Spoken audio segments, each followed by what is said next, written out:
So I read over your the description that Maria put for me. Yeah. Is it leash reactivity? Yeah, so it's really random. Like he will, on walk, he just will all of a sudden like,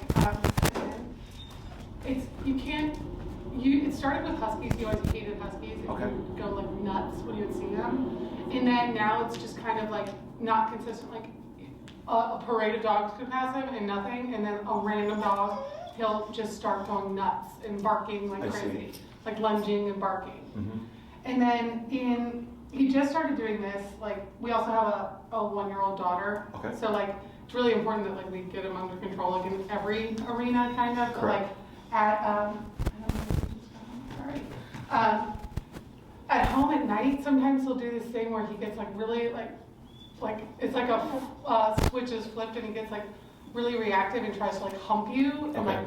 And if you try to get him off, he gets like barky and almost like doesn't bite, but he like shows his teeth. Mm-hmm. And it's just like, I don't know where that came from either. I know that like Wheatons are like high energy dogs, and I don't know if it's like he's not getting enough exercise or what it is, but mm-hmm. It's like we've got my parents were taking care of him all last week, and he like tried to do it to my dad, but he's never done that to my dad before, and it's just like it's like Jekyll and Hyde, because like most of the time he's just chill. Lays with you, like, you know, a great dog, but then he just like this switch flips and he's like a freak. Is it every night? No. Okay, just on occasion? Yeah, just on occasion. On average, how many times a week would you say if it's every week? Maybe 2. Okay. Have you heard of that? Yeah, I mean, it's real common with puppies. Like people call it like the witching hour or whatever. Yeah, you know? He's like 1.5 years, almost 2. Yeah, so he's an adult dog now. Yeah. And has this always been, or is this something that's more new? It's like come on, I would say probably in the last couple months. Okay. Have you moved recently? Anything different like that? I mean, there's been a baby obviously that came in like about 1 year ago, but I would say maybe it started like 6 months ago with that weird humping thing. Okay, and he's 2 years or 1.5 years? He was born April of 21. Okay, so April to April, and then May, June, July, August, September, October. So yeah. Oh, so he's 1.5 years. Yeah. Okay, so that makes sense. So the reason why it makes sense to me is 6 months, a year, and 2 years are pivotal personality changes, so to speak. Okay. So think of 6 months. I relate it to terrible twos with children. So it's usually terrible two's brain, teenager body at 6 months. At 1 year, we get teenager brain, adult body, and then at 2 years we get adult dog, right? Adult brain, adult body. Okay. So if this started 6 months ago, which would put him at 1 year, that's the teenager brain. Like that's how my brain processes it. Does that make sense? Okay. Yeah. And that it's not like it's uncommon, but it's not out the ordinary that that he has like just these specific times where he just kind of goes crazy. Yeah. Yeah. It can be addressed. Not the first time that I've seen it. So. Okay. So it's not like, because that's like the thing is like, especially in our 1-year-old's like obsessed with him, but he's like really just like, it seems like he's just got like high anxiety or something. He's just like skittish, and like if she's like trying to like pat him or whatever, he's like when they're like kind of jumpy back, and it's just like we can't risk it with her. Like I mean. Have you ever seen him try to correct your child? What do you mean correct? Like. No, not really. Like they play. Like the thing is like she always gives him. I like keep joking that dog toys and baby toys are like these same toys. So like being like, this crinkly squeaky toy is hers, and this crinkly squeaky toy is yours, babe. So like they always swap toys. Like she's always giving him a toy and vice versa. But he's never like nipping her. He started liking her a lot more now that she's trying to feed him off of her head. Sure, obviously. That always helps. But yeah, it's just like I love him to death, but it's like I can't risk him biting her, or like I want him to be able to, like my parents to be able to like take him on a walk and not have to worry about him just going nuts on another dog. Sure. How old are your parents?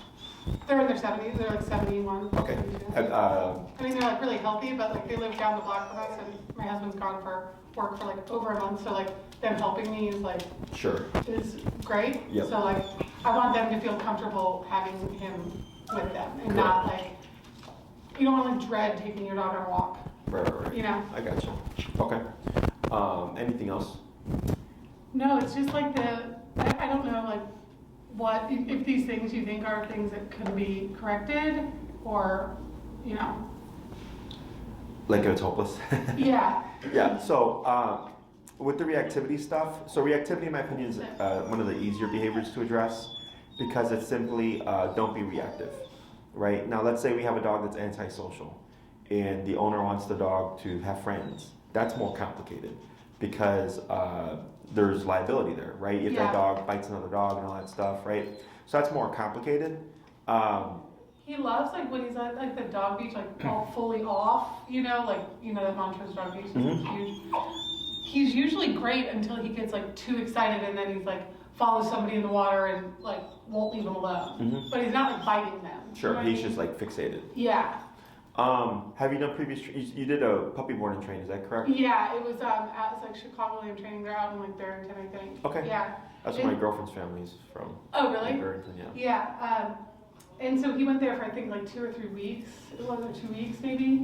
And he was really good when he got home. Like, and he's still like good. Like, for the most part, it's just you never know when he's gonna be an asshole. Or, sorry, No, you're fine. jerk, I swear all the time.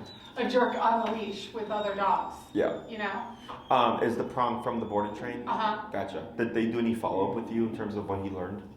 Yeah, we like did like a little like, and then something he's boarded there a couple times and done like refresher stuff. But yeah, we've done like they trained us when we picked him up basically, but not like extensive follow ups. Sure. Okay.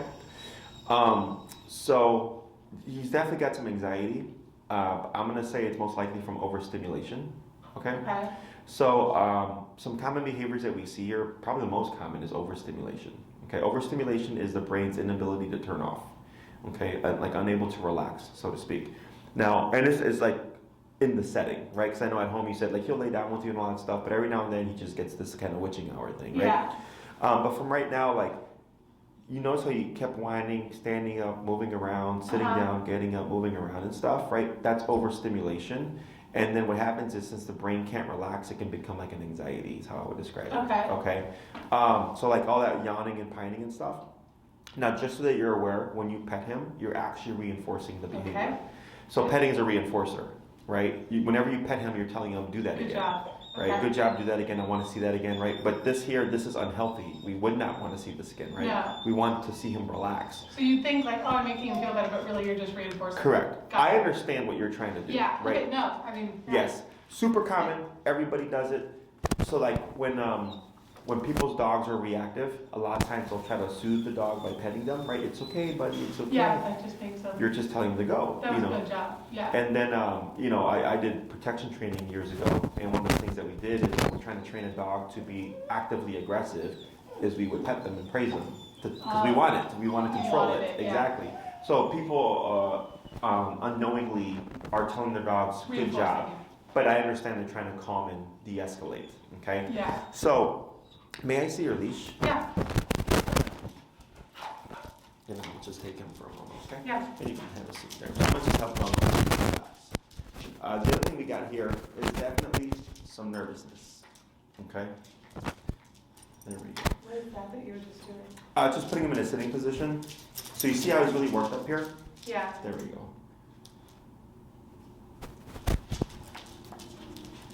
There.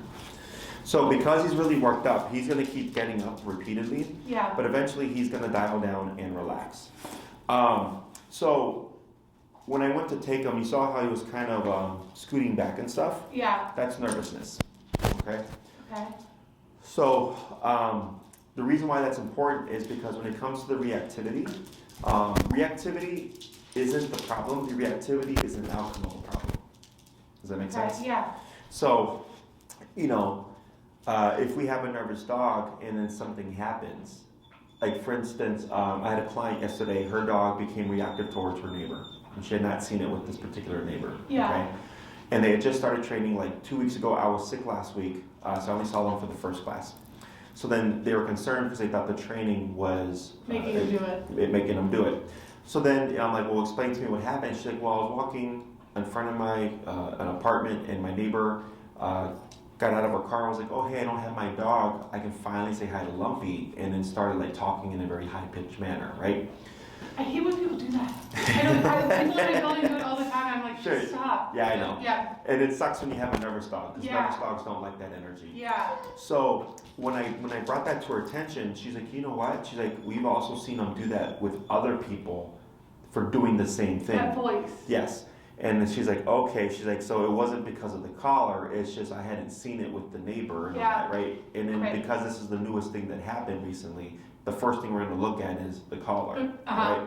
So once I explained it, she's like, oh, that makes complete sense. And actually, he's done this before, you know? Yeah, like So- in hindsight, yeah. Exactly.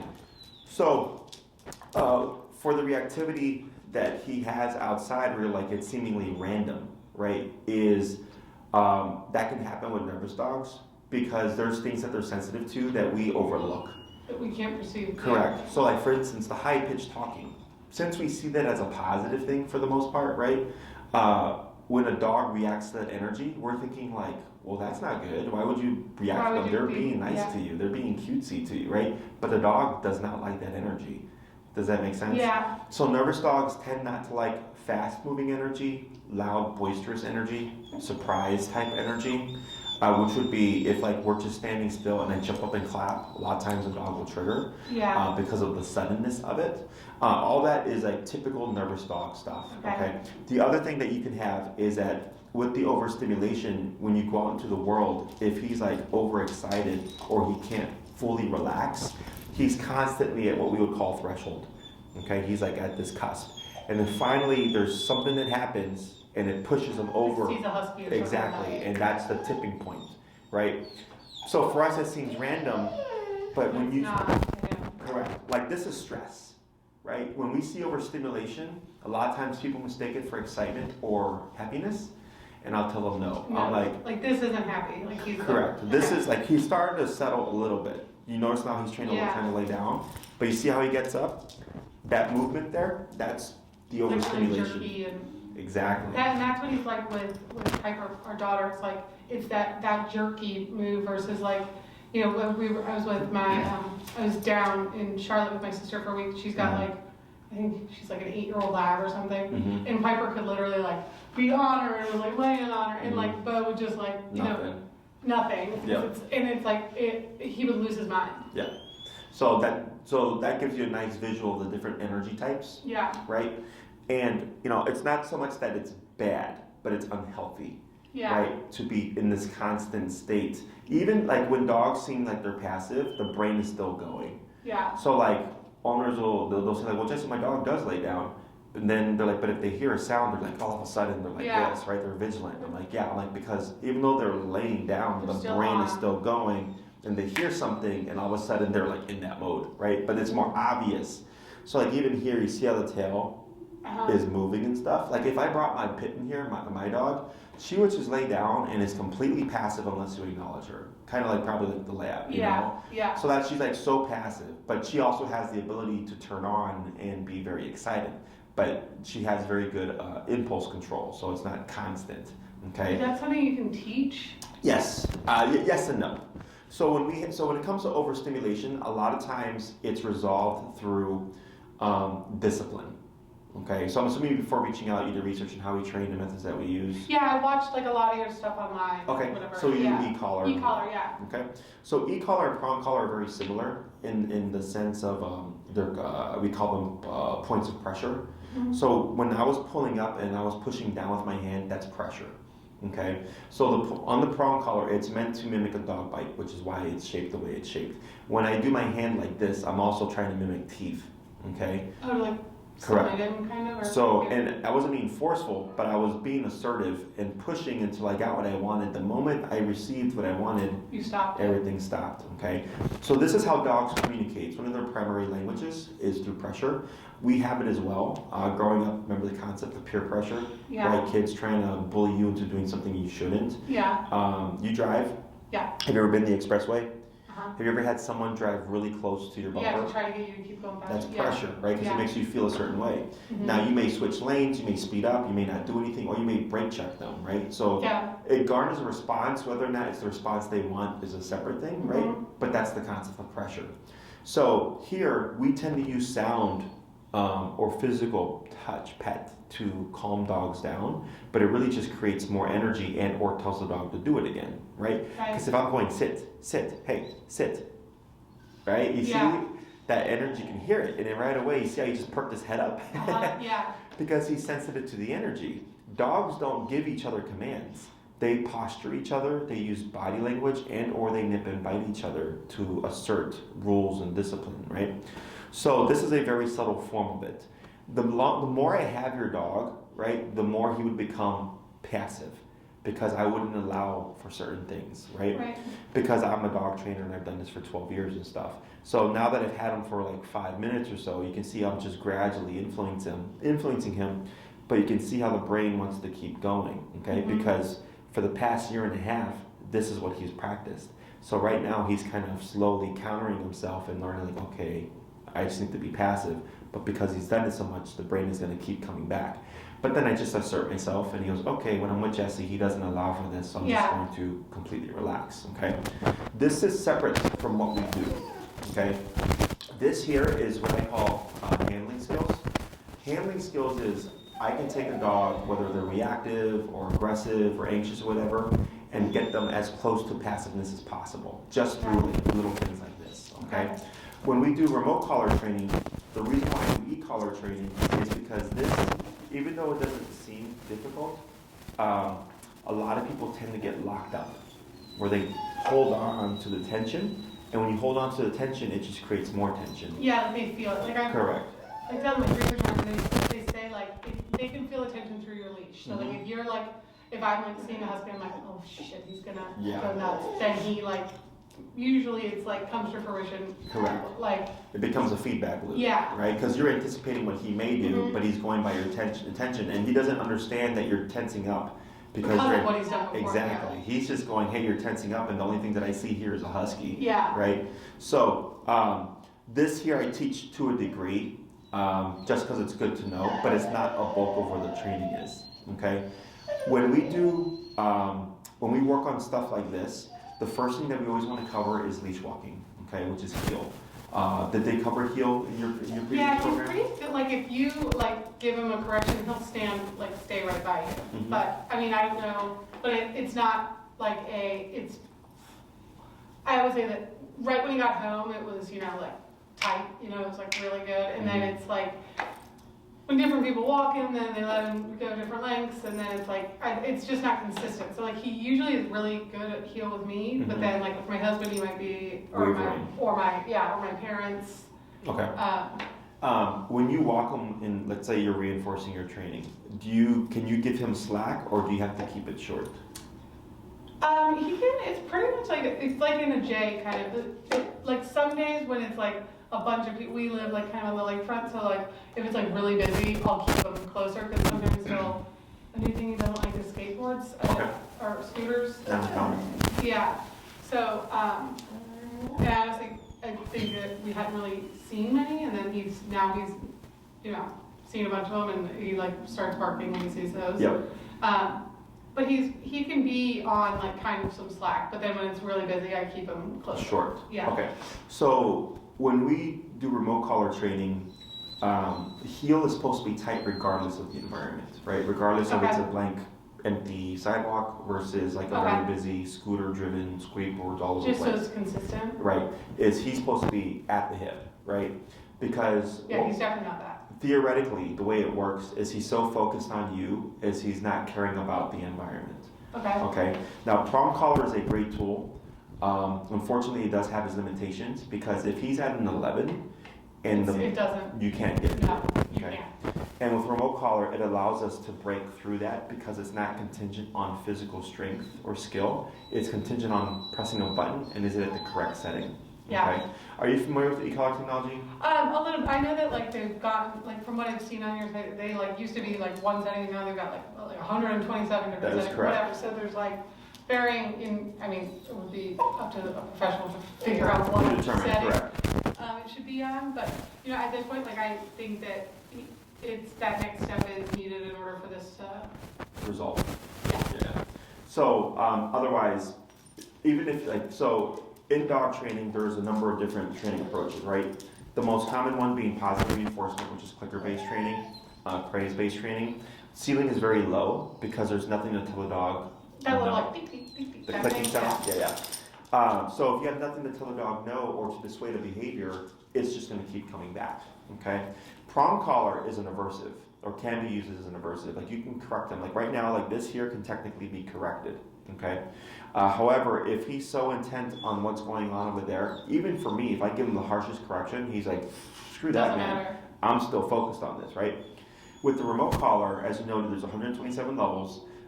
Every dog is different. Size, breed, temperament, doesn't matter. It just comes down to how does the dog perceive the collar, okay? So for instance, I could have 250-pound Rottweilers, and one could be at 15, and one could be at 85. Yeah. Okay, so despite the fact that they're both over 100 pounds, they just have completely different sensitivities to the collar, right? And that's How do you what we figure it out? Do you just start low and then? Yes, we start low, we work our way up. Have you ever been to a physical therapist or a chiropractor? Yeah. Have you ever had TENS therapy? The what? The machine that stimulates the muscles? Oh, no, I felt one before, yeah. Okay, Yeah. so that's an e-collar, okay? Okay. So, much like at a physical therapist's office, they always start low and then they work their way up, okay? And then you would tell them, hey, that's too much. And then they would lower it and they go, how's that? And you're like, that's fine, so that it can do its work. Similar to dog training, we start low and then we gradually work our way up until I see a response from the dog that I go, okay, It's like, oh, he's this responsive. is what we want to operate at, okay? And I'm there, and depending on the approach that you use, if you're doing in-person training, I coach you through all this stuff. I'm there present with you, walking you through it, explaining everything so that you learn how to recognize what your dog's levels are, okay? Because the levels change according to the environment. If you're in a quiet neighborhood, your number's probably really low. If you're in a very busy, skateboard populated environment, your number might be higher, okay? Yeah, like a husky meetup. At a husky meetup, yeah. I remember I saw like it was the white terriers, not the Scottish terrier. Is it the Scotty's like the long, small ones? are they the small white ones? Yeah. Yeah, they had a meetup and there was like 30 of them, like on the lakefront. Oh my one time. God. It was funny. It's so funny. You can always tell when it's a meetup because it's all the same breed. all the same breed, yeah. But yeah, I'm present with you. I help you figure out everything, and then I give you homework, and it's very much logic and common sense based. Okay, as long as you can repeat the exercise and you do so every time you go on your walk, eventually it just starts to click, and you learn to recognize what's too much and what's too little. Okay. The first thing that we always teach is leash walking because it's non-confrontational. Most people think, like, let's say with reactivity, we're going to go out, we're going to hunt for some skateboarders, and then like when he's bad, we're going to just punish him, right? Yeah. That's what most people think. We always start with leash walking because technically those behaviors are leash behaviors, right? Because he's reactive when you're walking him on leash. So the theory is if we get him to tie to the owner on a very highly disciplined level, okay, which isn't complicated, the dog won't care about the other things. Okay. Now we do get cases where we do all the training, like the heel training, and the owner will come back and be like, "Hey Jesse, my dog's much better, but they're still being reactive towards like huskies, right? Maybe like the arch nemesis in the neighborhood and stuff." And I go, "Not a problem. We at least resolved a bunch of this other stuff. Now we know we need to address this stuff directly." Like expose them to it. Yes, and then we would approach correcting them for the behavior itself. Okay, but in the beginning, because he doesn't understand what e-collar is, it's nothing that he's meant to have. Prong collar is simpler because it's something he's familiar with. It's like teeth, right? Whereas e-collar is a muscle contraction. Okay. Okay. Question? Yeah, I was just curious. So it's like he wears that like outside, but like would we still, when he's doing those behaviors at home, like that weird humping thing and whatever, like would he keep the e-collar on at home too, so that we could correct in that circumstance? Yes and no. So when we get those behaviors, I would contribute as frustration. Okay. So a lot of times frustration comes from a lack of discipline, and not to say that you're not trying to discipline him, but discipline that he understands and respects. Okay. Yeah. So to give you an example, I would say that's the right word. Like respect is just seems like he's like an asshole that doesn't respect what you're saying. Right, because you don't have the ability to match him yet. Yeah. Okay. So A lot of dogs around 9 months to a year, if they're still chewing, like especially things in the house like shoes and sofa and stuff, they're like, I need to stop this behavior. Like I need to punish my dog for doing that, which is an approach. But I'll tell them this is frustration based. Your dog's needs aren't being met. So when we do the structured training, a lot of times that stuff goes away within a week or two. Okay. So the first thing we always see is what does structured heel, right? Formal heel training with the e-collar, what does that resolve? Okay, so you like starting there. Yeah, we start there, and then you're my feedback. So like, let's say we're 3-4 weeks into the training, you're like, hey Jesse, you know that now that I think about it, ever since we started this, he's not tried to hump anybody. I go, great, because the heel training and the application of it is what's helping him. Does that make sense? Yeah. Because we get dogs for companionship, and we think what they need is love and affection and cuddles and treats and good times and stuff. But dogs, they need structure, they need discipline, they need consequence. Yeah, we all need it, right? I mean, as humans, we have prisons, judges, jails, police officers, right? For a reason. It's to keep everything in as close to harmony as possible.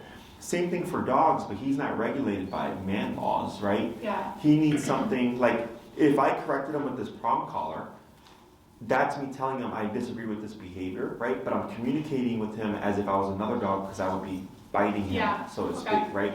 But the issue is whether or not you can match him. So with the remote collar, when you're able to match the dog, and every time you walk him, he's at your hip, and he sees a scooter, and he knows I can't be reactive because I'll be given a consequence or whatever, right? That's what he's learning.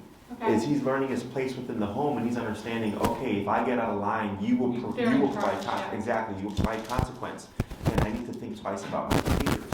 So a lot of those frustrations go away.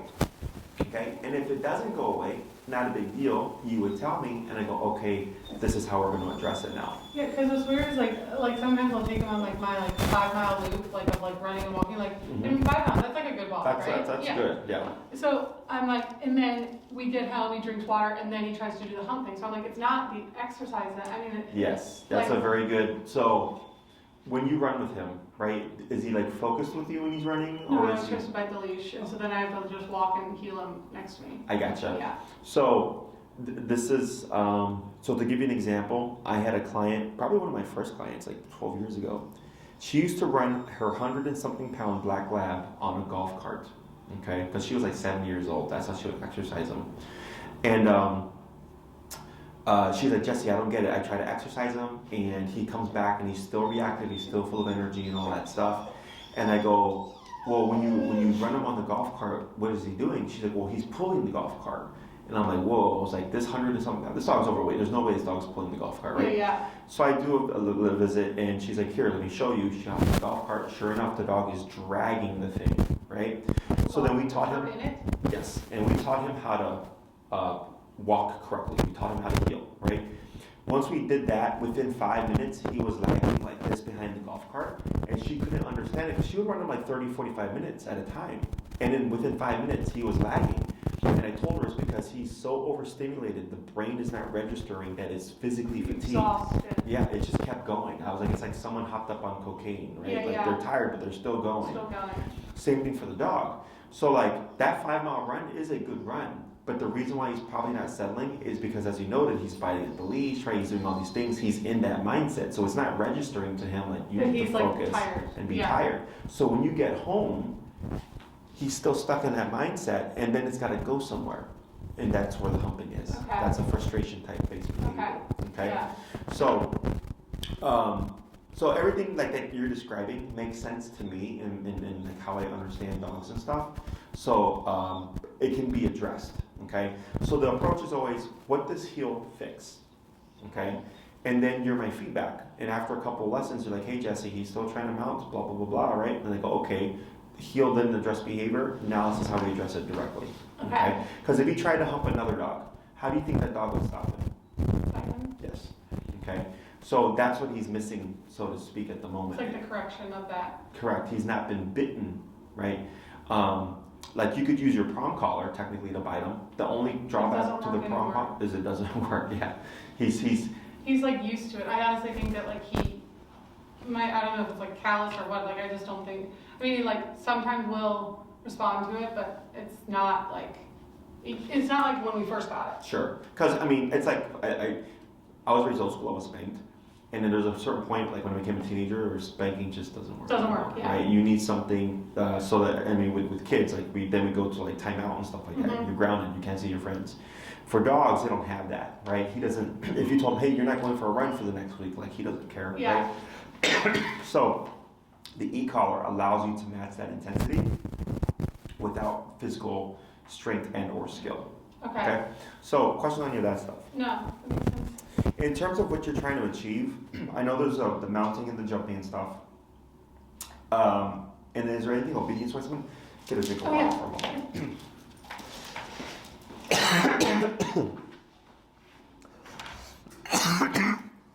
Can I get a water?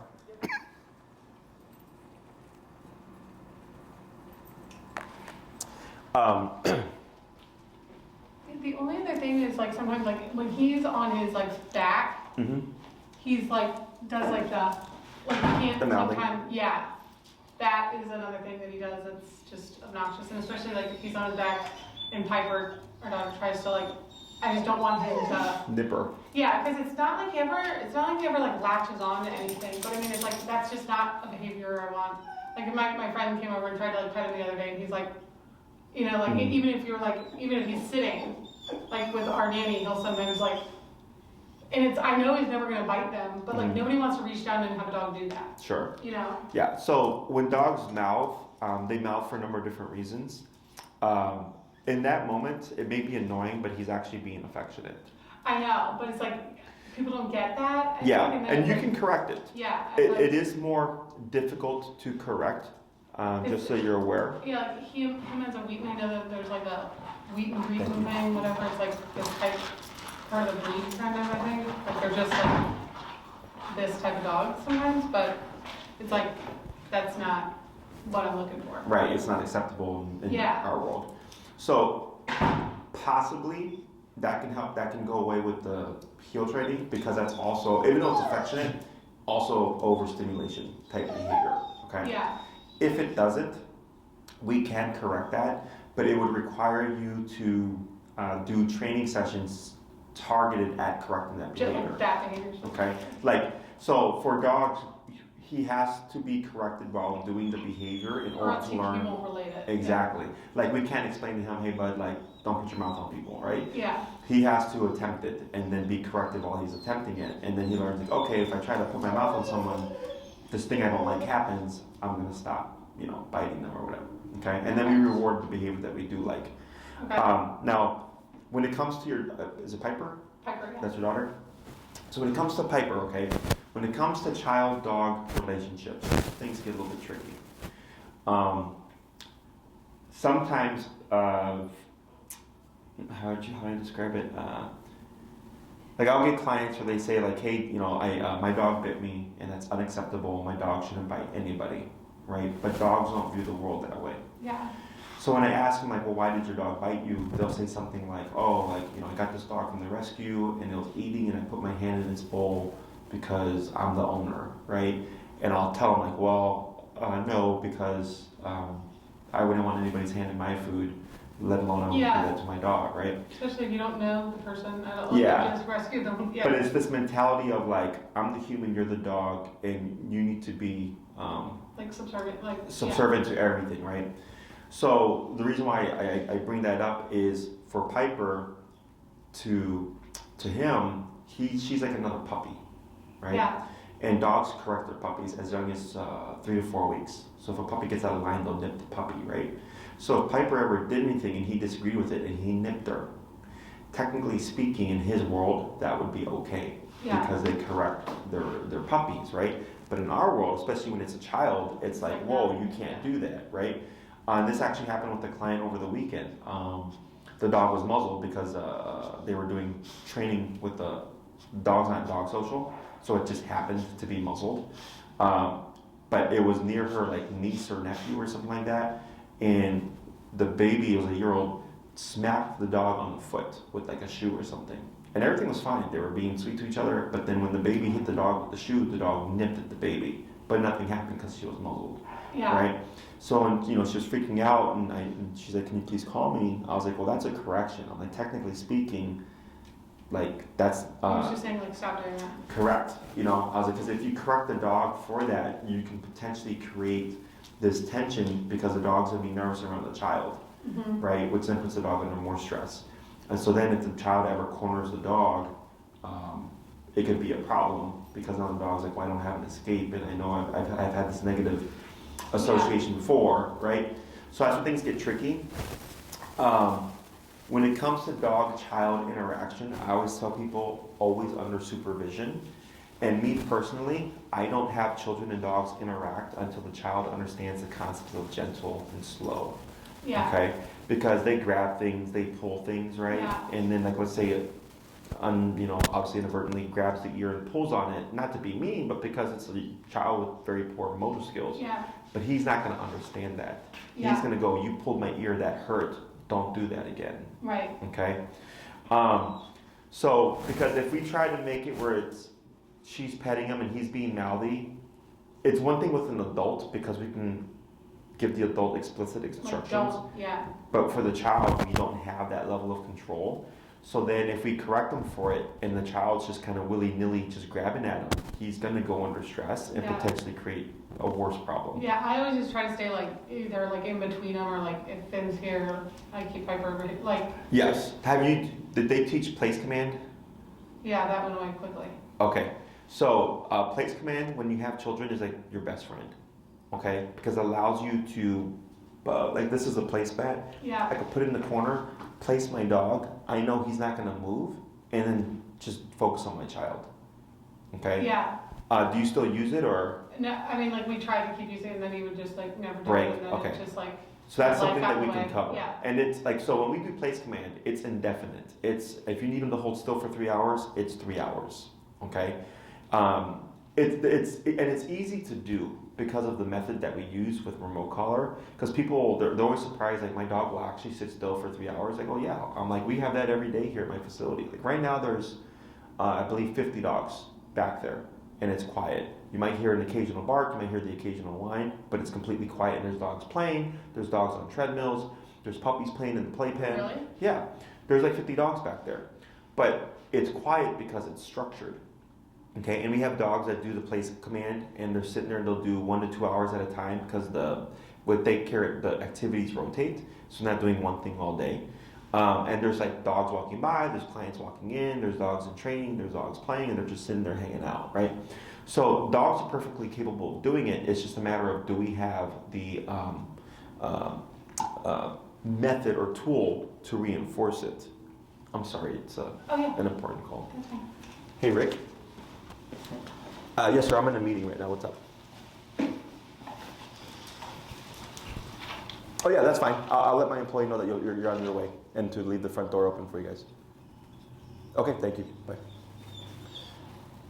Sorry, we're moving to a new facility and we have like 20 things going on today. Oh, wow.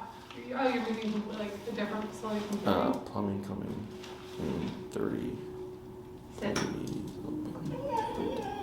Good sit. Yeah, I just bought a building in the West Loop. Oh, nice. Congrats. Thank you. How So many we have. bigger than this? I used to be in commercial real estate. That's what's about. Oh yeah, so I have approximately 12,000 square feet here, Yeah. and that one I'm moving into is 18,000. Oh, nice. Yeah, it's over Building it by out? Sacramento and Lake. Do you have to do a build out or anything? No, it was already a daycare, Oh. but they didn't keep up with stuff. So we have camera guys going in today. We have Comcast coming in. We have a plumber coming in. There's a fourth person coming in. Yeah. It's like yeah. a bunch of stuff. And he just kept calling me, so I figured. So we were talking about, the baby.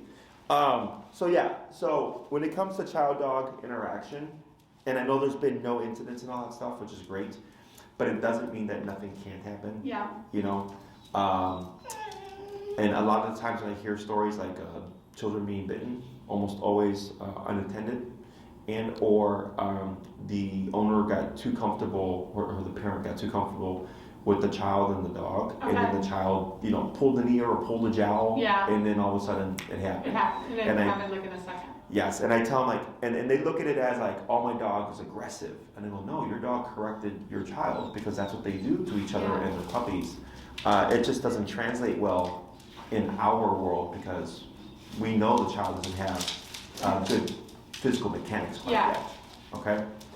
So what would you recommend that we do then, like with, like, I mean, how does it work, like with in person? And I know that like on the website it says that you can kind of combine different things, just go based on what's recommended. But Sure. like, what would you recommend at this point? So with in person, the pro is you learn a lot more because it's me teaching you. You go off, you do your homework, and then you come back. If there's any mishaps, we talk about it. You know, we work through it if we can, and then we just keep building on stuff, right? But it's all hands-on for you. I don't need to touch your dog to train your dog. You show up with your training equipment, and I coach you through everything. I give you your homework. You go off and you apply it at home. Okay? I only step in if I absolutely need to, which is super, super rare. Okay? So it's nice because since it's you training your dog, you retain it better. Yeah. And since it's you working with your dog, if anything, like let's say he's being stubborn or like resistant or not wanting to do what we want him to do, and you finally make him do it, that means something because it's tied to you. It's me doing it versus you doing it. Yeah. Exactly. Okay. The con is it takes longer, right? Because I have to teach you to teach your dog, right? But you get a lot more out of it. We also have other things like daycare train and or board and train programs, where you would leave him either for daycare and then he's trained during the day, and or he's left here overnight, like the 2-week board and train that you did. The pro is we get stuff done very quickly because it's what we do all day. The con is you don't see the process, you don't get the hands-on experience, right? But you do get plenty of follow-up to make sure that everything that your dog was taught does transfer to you, okay? So, and this is on my website, I believe for a 2-week board and train, it's 4 1-hour follow-ups. Whereas a lot of places you get like half an hour or an hour for a 2-week, right? We do 4 1-hour sessions, okay? We also film the sessions. So if you're doing in person and or the board and train, if you're doing in person, you can always refer back to them if you forget something, or maybe only you want your parents to see it or something. Just send them the link. Here's the lesson. So it's nice because then everybody's on the same page. With the board and train, what we do is we film the first lesson of everything that we teach. Sit, stay down, place, heel, all that stuff, so that you see your dog being worked from beginning to end and see the process. Okay, so let's say he happens to be adverse to the collar, okay, because of the overstimulation or because of the nervousness. E-collar is a stressor that a lot of times in the beginning you may see an increase in the nervous behavior. Okay, it's normal. Once we work the dog through it, all that stuff starts to dip. But if he becomes nervous, let's say he's trying to shut down or decide like, I don't want to do this, right? You see the trainer work the dog through it, and then so you're like, okay, he started like this, but they kept going and now he's here. Does that make sense? Yeah. Because if you don't see the process, you don't understand how it works. A lot of people just think you say something and you press a button. They go, no, like there's a lot of conditioning behind it. Yeah. So, and you get a video for each week that we have the dog. So if we had him for 2 weeks, for example, you would get 2 videos. The first one's always the longest because everything's being taught and explained, usually around an hour and a half or so. If you did a second week or 2-week program, you'd get a second video where then you see your dog 2 weeks in. Right? And it's kind of like an update, and then they push the training even more. That one tends to be like around half an hour because everything's been taught. Now it's just like, this is how we're advancing the dog, okay? So some clients, when they do a board and train, will watch the videos first, once they pick up their dog and stuff, apply the training, and then book follow-up lessons for the stuff that they didn't quite get. Okay? You're also welcome to come during the program. So we always recommend at least 1 week in so that your dog has been able to work through everything. So you can come in 1 week into the program, have a lesson just to kind of see how things are going, and then leave and then come back a week later for the pickup and have the lesson then. Or you can wait and schedule it later. It's more flexible. With the in-person training, Maria would reach out, she'd get your schedule, and I recommend anybody who's gonna be a part of the training be there. Okay? So you're welcome to bring your parents and stuff. It's not extra money. Like I show up. I will focus on the primary handlers. Yeah. So if that's you and your dad or something, I would focus on you guys first. Okay? And then it just comes down to how well trained of a dog do you want, how many behaviors are we addressing, and that's kind of what determines the length of time. Okay. So like, is it like once a week or multiple times a week that we meet in person? Once a week. Once a week? Yes, and once a week is for that an like hour. the Oz Park, in Oz Park? Or? So we can meet outside. At this time of the year, it does get pretty cold at Oz Park because of the lakefront. So we're here until the end of the month. I have the space until and through December. Okay. And then we'll be located at Westlake. We're planning on moving there by the 28th of November, which is over by Lake and California. Oh. Yeah, it's right there. And then we'll be moving all our indoor training during the winter to that location. Okay. So what would you recommend we do with him? It's personal preference. If it's you want to be a part of it and then you want to get as much out of it as possible, then definitely the in-person. If it's the holidays are coming up and we're going to be busy and we just want to get this done, then the board and train is more because it's faster. You still get this. We cover more in a boarding train than we do in person because with the boarding train, everybody already knows how to train the dog. So your dog would come out with all the commands: sit, stay down, come, place, heel, trained on e-collar. Whereas if we did an in-person for like 6 classes, we may only cover leash walking or heel, place command, the behavioral stuff, and then maybe recall. Because I have to teach you to teach him. Okay? So then, like, let's say that like he does like the board and train for like a couple weeks or whatever. I know you said like one of the benefits of doing it in person is like that he actually respects us doing it. Do you think that once we do those like 4 follow-ups, he'll understand that we are? Yes, as long as you're consistent with reinforcing everything. Okay. So the biggest thing that we struggle with our owners is that. Let's say when he's here, he doesn't board and train, and we determine his number is 75. Okay. When we return the dog, a lot of times the owners are like, 75, but my dog's so sweet and cute. Like, how is my dog's number 75? But just because a dog is sweet and cute doesn't mean it's not physically tough. So then what happens is they don't follow through with the level that the dog needs. So then the dog starts to regress because we do 75, which the dog needs, but the owner only does 35. So the dog learns, like, okay, you're soft, you're not being strict with me, these guys are strict, and you'll see the discrepancy between the two, okay? When you do it yourself, if I'm working you through it, you see and understand why your dog ends up at 75. Like I had a client that started on Saturday, they had their first class, and we went as high as 80, but they saw the process. Yeah. So they understood why we were at 80. They're like, yeah, everything else until 80 didn't work. Right? So, and this is explained as well in the board and train videos if that happens. Yeah. But it's different when you see it and it's from you actually experiencing it. Does that make sense? Yeah. So the board and train, like you recommend that we like come in for what, like a day the first week and a day the second week? If you'd like. Yeah. The board and train is very flexible. You can come in each week that your dog is here and then come back for follow-ups, or you can just go by the videos, watch them, pick up your dog, do what you can do from the videos, and then book your lessons to close the gap on anything that maybe you're not understanding fully or you're struggling with. So do the visits when he's in it count as one of the 4? Yes. Okay. Yeah. So you get 4 follow-ups, and it's whatever it's on my website. I'm just going by my memory. Whatever's on the website, you get with the program, and you're welcome to use them how you'd like during that program. And then, like, what's like a day like in that? Like, is he being trained like how many hours a day? Like. Almost all day. So the way it works is, since we have different things that the dogs do, like duration work, treadmill time, and all that stuff, it's split up throughout the day. Everybody does training sessions with the dog, okay? But training also entails stationary work. So that's go there and sit still for a bit, right? So like if you looked in my facility, like you'll see like there's like 4 dogs on dog beds like this, and they're just laying down, hanging out, and there's like dogs on treadmills and stuff. So that's a part of training, okay? So he's practicing I sit still for a bit, which is a great challenge for guys like him because he wants to keep moving, right? But then there's also the training sessions that they do with the dog where they're teaching the skills and or reinforcing stuff. Those are all skills you're saying, like heel, all those things are all correct. Once he's learned the skill, my staff is then doing sessions with him, right? So Elias is the one that leads my board and train program. So once Elias has taught him how to heel, for example, he lets the staff know he knows heel, please start doing heel training sessions with them. When you take them out, reinforce the heel, blah, blah, blah, blah, right? And then once he learns like place command, same thing, he tells the staff, and the staff knows, okay, now you've learned this, and now we can start incorporating you into these other activities, okay?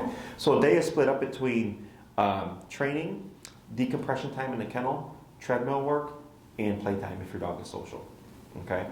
Now, things that we cannot work on or will probably have a hard time working on would be like the mouthiness, because chances are we're not going to see that, okay? Like the, yeah, but like the leash reaction stuff, that's worked on? If we see it, now that would also be a drawback to a board and train, is because since we are like a boot camp, a lot of times we don't see those behaviors. It's not that we never see them, but because the dog comes here and right away it's discipline and structure, we don't see the problems that the owner has. Yeah. Okay. But even if we don't see it, it can be addressed in your follow-ups. So do you recommend maybe even like trying first like maybe like 3 or 4 weeks of it in person, and then if things are resolving, then maybe not the full board and train, but if it's just like nothing's really happening, we go into like, is there like a combo of? Well, technically the board and train is a combo, right? Because you do get follow-up. The follow-up just happens to be after the program. Okay? Because I get this question too. And I always tell people, just decide what's going to work best for you and then just commit.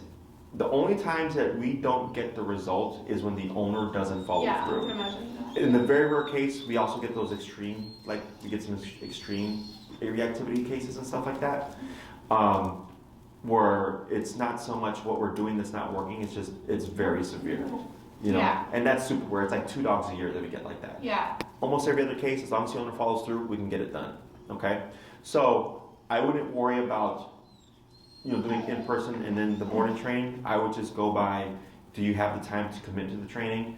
Also do remember we're entering into the winter, right? So if you're doing in person, when you're on your own, you're outside doing the training in the winter, Yeah. Those are all things that factor in. So you do like a week board and train too? We do a 1 week as well. 1 week? Mm-hmm. Okay. So what I would recommend for you is we have 3, 6, 9, and 12 week programs for in person, and then 1, 2, 3, 4 week programs for like a board and train. Okay. Think of 1 week of in person as 3 weeks of our time. I'm sorry, 1 week of our time as a board and train is 3 weeks of your time as a in person. Okay. So I would put you at most likely a 6-class program, which would be like a 2-week B&T equivalent. Okay. If you did it in person, I would break it down. The first 2 classes are going to be heel, and we see what does heel resolve. Okay.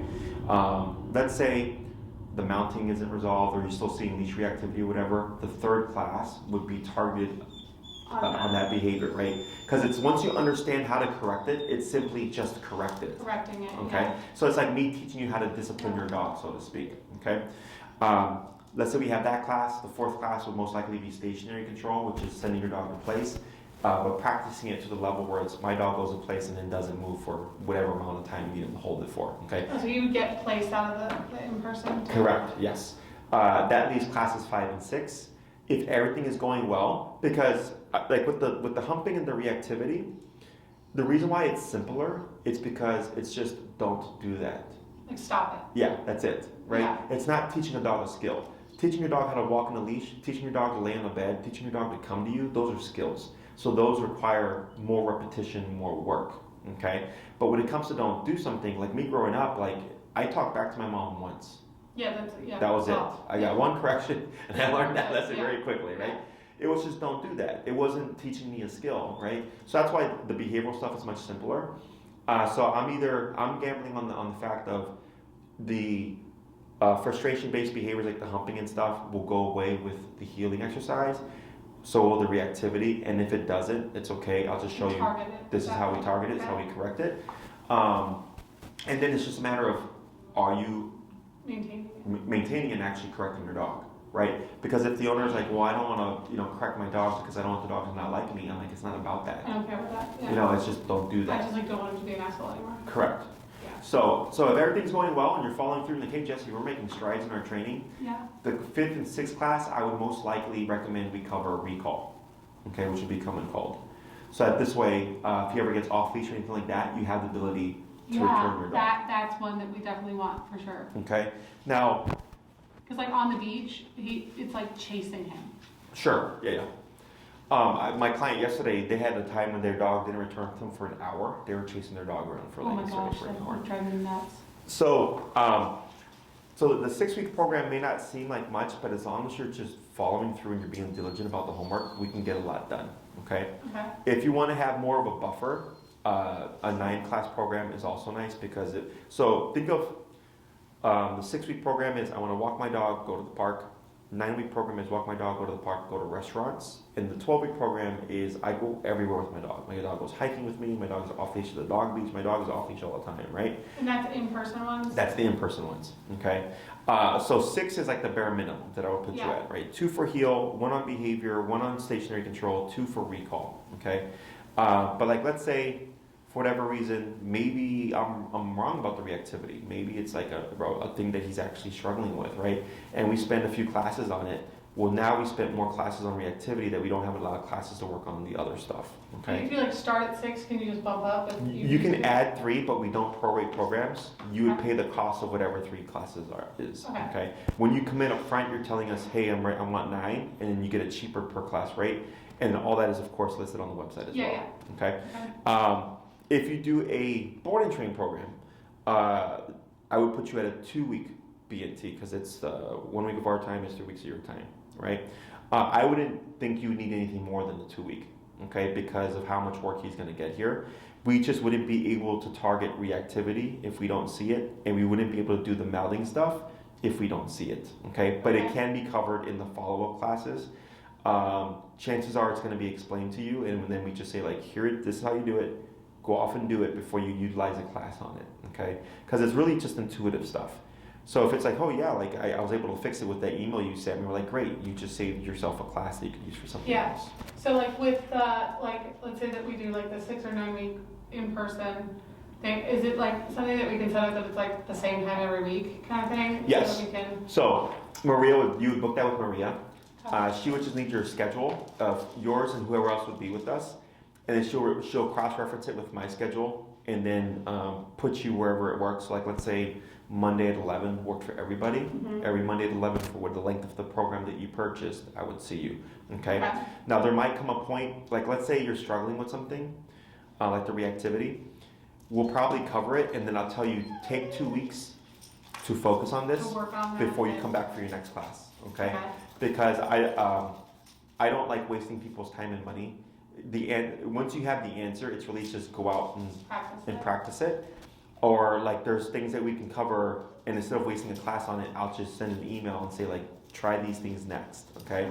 So that this way it's like, okay, I finally got it fixed. What can we work on next? Okay. And so for like the e-collar, would I assume you sell them? We sell them. You can also get them on Amazon or the company directly. I don't care where you get your collar from. I do care that you get the correct collar. I was going to say you just recommend whatever collar is, and then I can... That is correct. And Maria will send that to you. How much does he weigh? He's like 32 or 33 pounds. 33 pounds?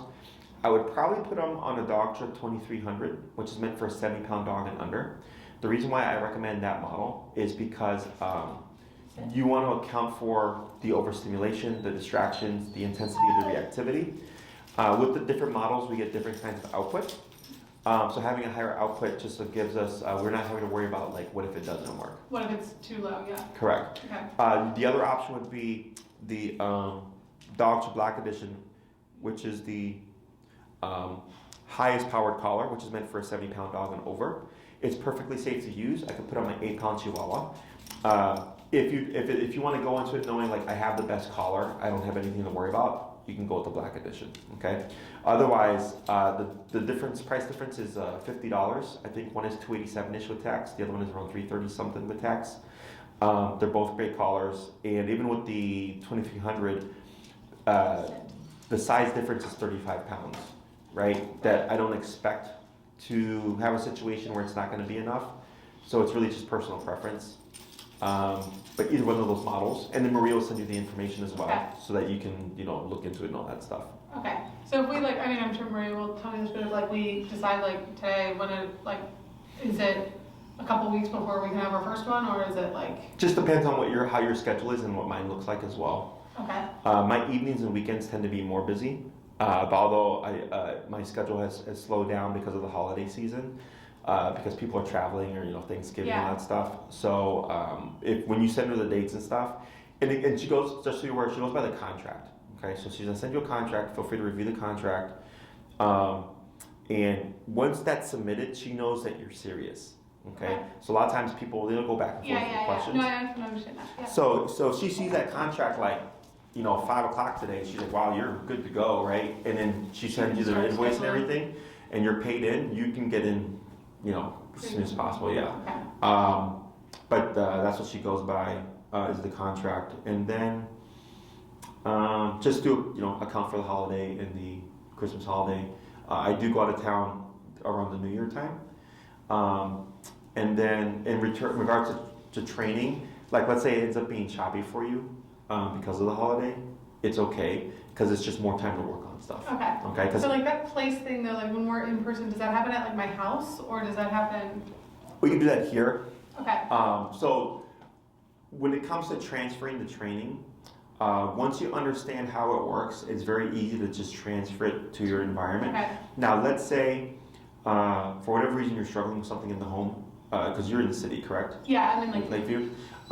You can schedule an in-home lesson. Okay, there's just a $50 upcharge for me to go out over there. Okay. So like a lot of clients will do all the in-person stuff like here at my facility or at the park if we're able to.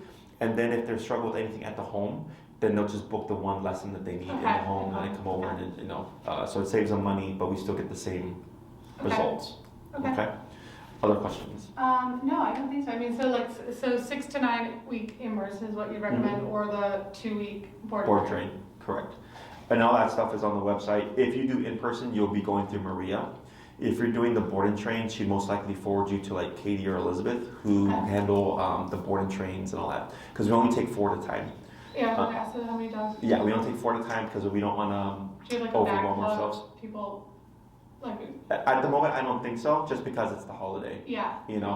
But they would be able to better inform you on whether or not there's a backlog. But as far as I know, I don't think so. I know a board and train got dropped off today, and I think there's a puppy board and train that is only doing a week, and I think there's another one that we have currently. So, yeah. All right. Well, then I'll just figure out like what I think I'll probably want to try the in-person one, just so that like it is him knowing that it's me that's in charge, or whoever it is. Yeah, and then again, whoever's gonna, your parents want to be a part of it, they're more than welcome to join. Okay. I will just focus on the primary handlers, of course. Yeah. And then, only other thing, one of the most common questions that I get asked is like, when does the collar go away? And in my book, when you need it, it doesn't. So what that means is if you're going to walk your dog, take him to the dog beach, go to a restaurant with him, you should have it on. You should have it on. Or like, let's say, Piper's going to be crawling around and stuff, and you want to have control over him, pop the collar on. So he can't wear it at home. Correct. It's not on 24/7. Okay, Yeah. You're just putting it on when you think you're going to need it. So of course Piper's going to grow, and at some point, he won't need to have it on, right? But let's say there's a little baby brother or sister coming, right? Then you go back to putting it on when he needs it. Okay, but it has nothing to do with the training, because people always ask, like, if this method is so effective, why do I need it afterwards?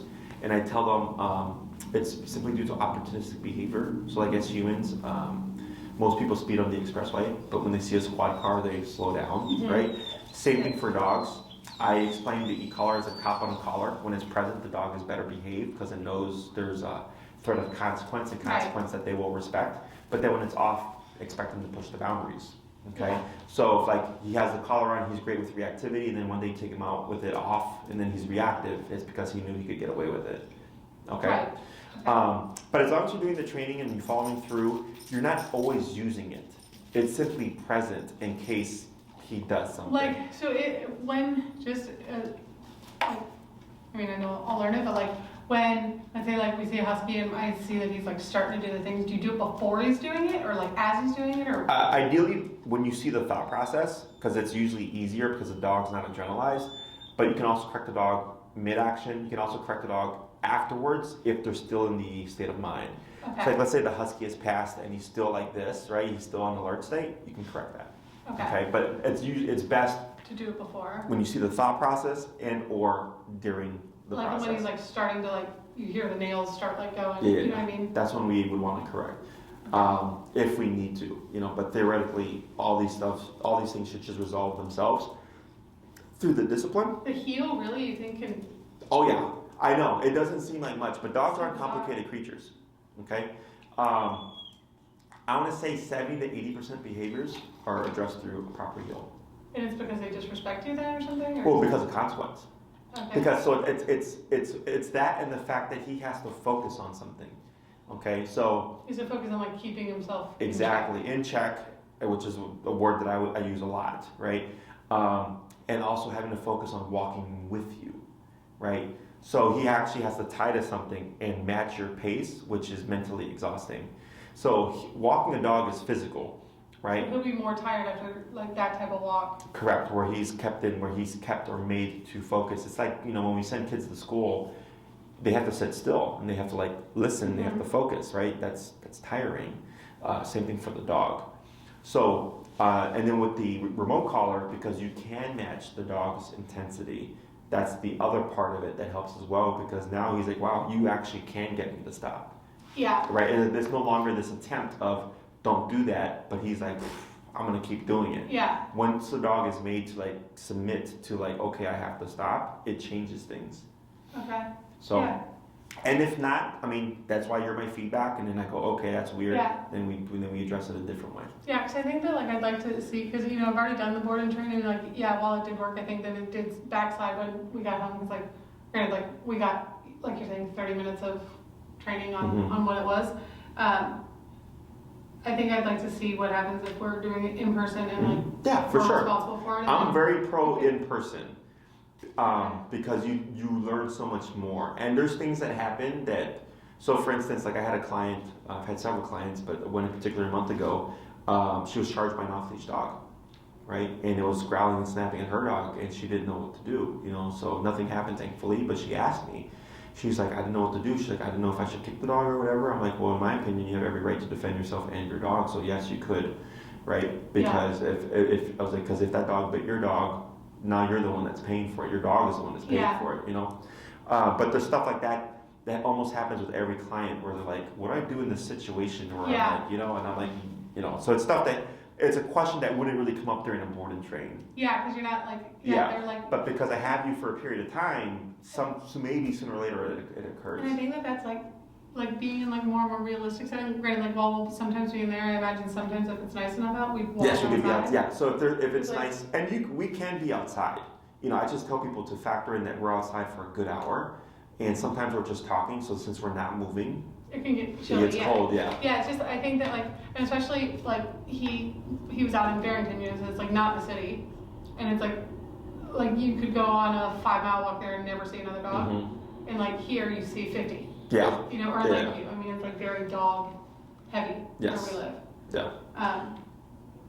But yeah, okay. Well then, so the next steps would just be Maria is going to send me a contract? Or? Yes, so you can do one of two things. One, you can, if you know what you want, you can turn around, email Maria, hey Maria, sign me up, I want 6 classes, what have you. And then here's my schedule, okay? Because that's what she's going to ask you for. Once she has all that. You do weekends, right? Yes. Oh, you do weekends? Yes. Okay. So she gets your information. She already has your schedule, which is the next question. So she's like, okay, great. Here's the contract link. You review and sign that, right? And then she can review what I have open. And then she sees the contract come in. She goes, okay, you're serious. Here's the times that your schedules coincide. You pick that time, and then just so that and I believe this is in the contract as well. But if you do like a 6-class program, you're given what we call priority. Okay, so like let's say you choose Monday at 11. And so Monday at 11 at 6 o'clock plus 1, so for 7 weeks, for 6 weeks plus 1, so 7 weeks, that is your time. No one can take it from you. Okay? So I see you every Monday at 11 o'clock. Let's say you have to cancel a couple, you're going out of town or what have you. As long as you cancel outside of 48 hours, we're good. We give everybody 1 freebie cancellation. Okay. So if you cancel within 48 hours, no big deal, but it's harder for Maria to adjust my calendar. Okay. Afterwards, it does count as a class. But let's say you cancel in appropriate time, and we hit the 7th week, and you have a class or 2 left over. You don't lose the classes, but you may lose the time. Okay. Chances are, if you book Monday at 11, that's not going to happen because I'm usually evenings and weekends. Okay. But if it is a weekend time, because weekends are the busiest, I'm being booked ahead of time. Okay. So she's planning on, you're going to end on this date, so I can schedule someone at 11 on Got this it, date. okay. Okay? But it just means that our times may change for the last couple of classes and stuff like that. Okay. Exceptions being if I go out of town, that's not counted towards your priority, or if it's like a holiday or whatever, that's Right. not counted either. Okay. So like your schedule is craziest on the weekend, so like if like midday on a weekday is like less Pretty much demand? open, yeah. Okay. But chances are you can get something on the weekend because Okay. right now it's the lull. Okay. Okay. So, but Maria knows all that better than I do. Okay. So, Yeah. any questions with that, she'll fill you in. Okay. Okay, perfect. Anything else? No, I think that, And then lastly, did you see any of the training videos that we have up? yeah, I saw some of them. I didn't watch like a ton of them.